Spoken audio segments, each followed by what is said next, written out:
Eh bien, en ce 1er octobre, donc nouveau mois, nouvelle résolution, pas du tout.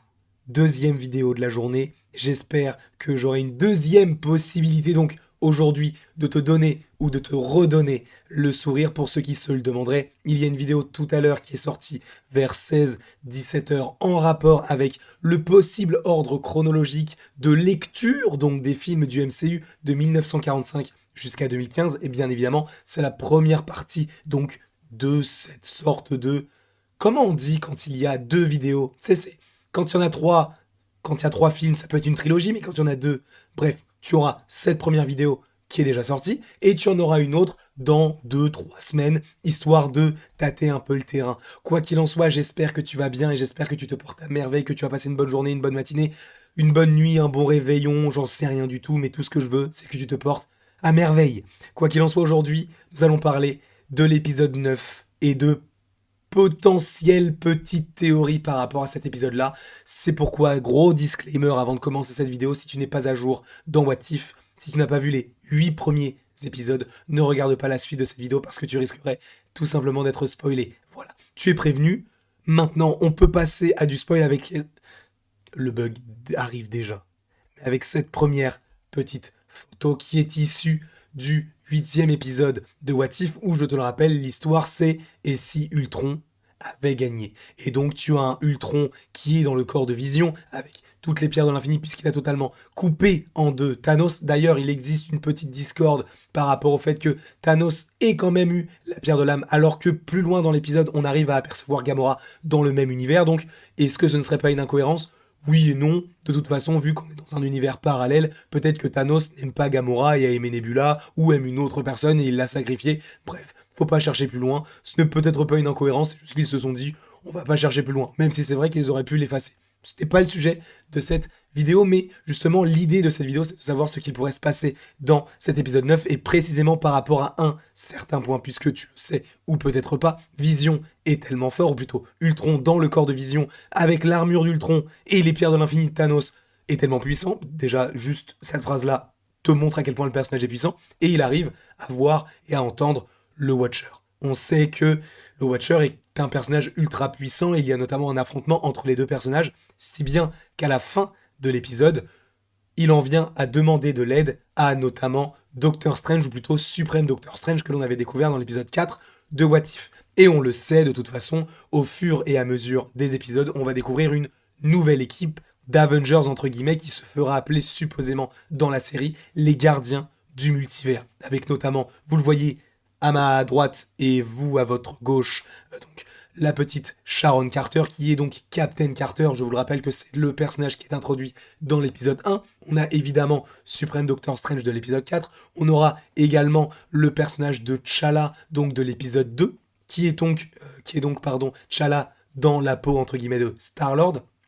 De plus, on a également... on a qui d'autre? On a Killmonger de l'épisode 6. On va sûrement avoir Black Widow de l'épisode 8 que l'on a eu juste avant. Il y a également Gamora. Donc ça, on ne sait pas vraiment comment cela va s'agencer, puisque Gamora, c'est un personnage qu'on n'a toujours pas découvert, et vraisemblablement, c'est dans le prochain épisode qu'on devrait la découvrir, puisqu'on l'a sur l'affiche de la série. De plus, elle est également dans les trailers de la série, donc ça m'étonnerait beaucoup que le personnage n'apparaisse pas. Sachant en plus qu'il y a une Funko Pop qui est donc disponible à l'achat par rapport à cette série et par rapport à Gamora qui a l'armure et l'épée de Thanos. Donc c'est à peu près l'équipe qui devrait se former, sachant qu'il y a également Thor de l'épisode, et si Thor avait été un enfant unique, donc l'épisode 7 qui a pas mal divisé. Moi j'ai bien aimé, mais je sais que la plupart d'entre vous n'ont pas forcément apprécié cet épisode. Mais donc on sait que de toute façon, ça va réunir pas mal de nouveaux personnages, ou de personnages que l'on connaît mais avec une variante, qui vont donc se réunir pour former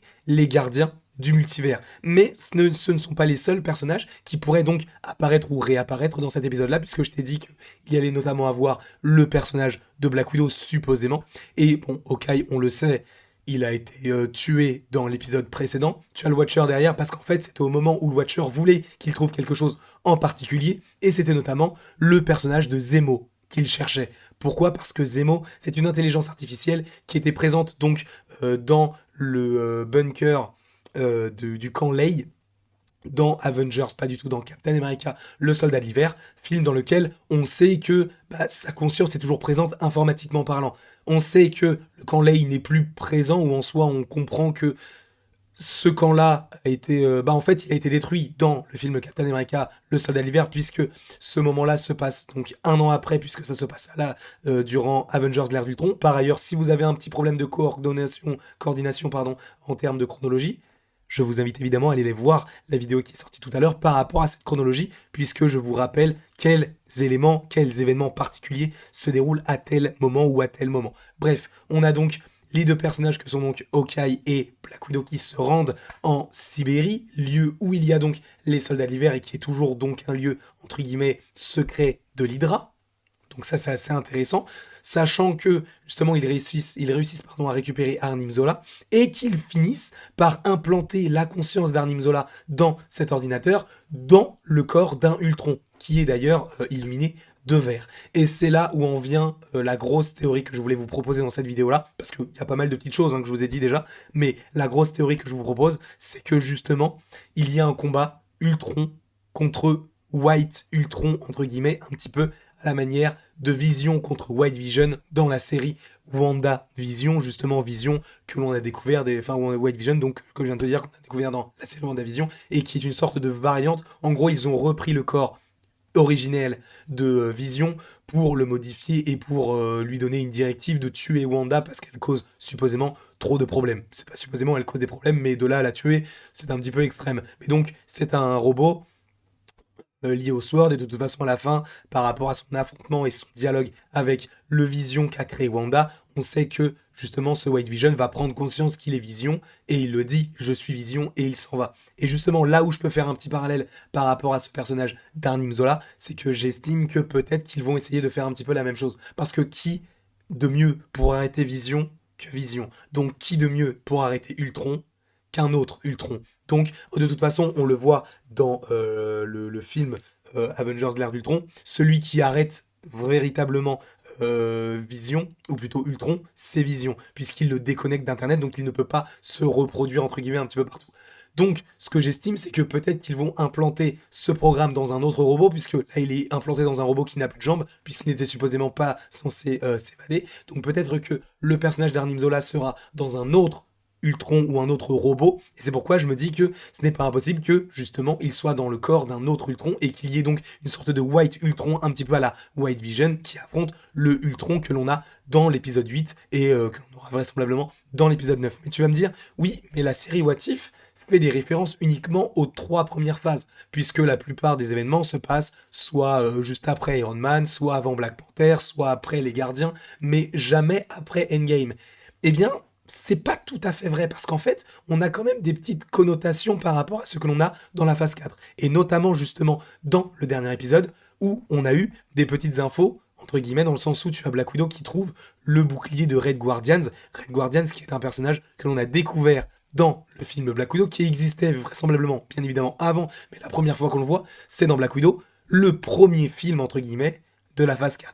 Donc, il y a quand même des petites références à ce qui se passe après Avengers Endgame. Donc pourquoi ne pas faire une petite référence à WandaVision, qui est le premier programme, là je parle de programme, pas de film, puisque WandaVision est une série, donc qui sera le premier programme de cette phase 4, donc pourquoi ne pas faire une petite référence avec donc Arnim Zola dans le corps d'un Ultron, ou en tout cas dans le corps d'un robot, qui va pouvoir aider les gardiens du multivers, en tout cas à stopper pour l'instant le gros du travail, donc ce Ultron, et peut-être que donc les gardiens du multivers s'occuperont de tous les autres robots Ultron. Mais il est vrai que, on le sait dans l'épisode 8, Vision, plutôt Ultron, arrive à créer d'autres robots uniquement via la pierre de la réalité.